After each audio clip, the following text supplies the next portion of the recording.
Saudara, program makan bergizi gratis tuai respon positif dari siswa. Sejak diluncurkan Januari lalu, program MBG mendorong semangat belajar dan diharapkan terus berlanjut.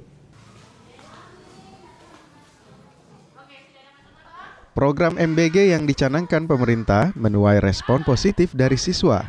Sejak digulirkan, siswa dapat menabung dari uang jajan dan menunya bervariasi. Salah satu siswa juga mengaku lebih fokus dan konsentrasi dalam belajar. Telur, sayur, dan pisang, dan susu, dan nasi. Itu bagaimana, Dek? Adanya makan Enak sekali. Apa yang paling disuka? Ikan merah dan susu dan nasi. Nasi. Jadi semuanya ya? Ya. Itu selalu habis? Ya. Dengan adanya makan bergizi ini sebagai siswa, bagaimana, Dek? Apa yang paling dirasakan? Enak dan mendapatkan makanan gratis. Kalau dari belajar sendiri bagaimana? Ya, bisa mengkonsentrasikan kita belajar. Konsentrasi belajar? Ya.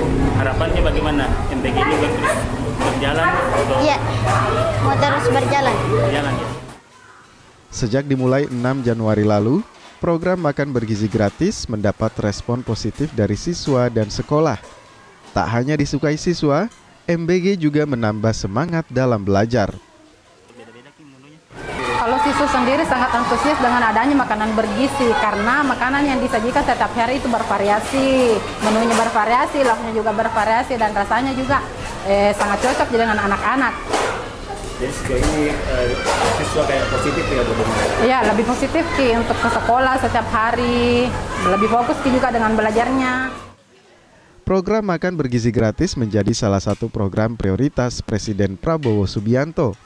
Makan bergizi gratis merupakan usaha pemerintah untuk meningkatkan sumber daya manusia melalui penguatan gizi bagi anak sekolah. Arif Tirtana, Kompas TV Makassar.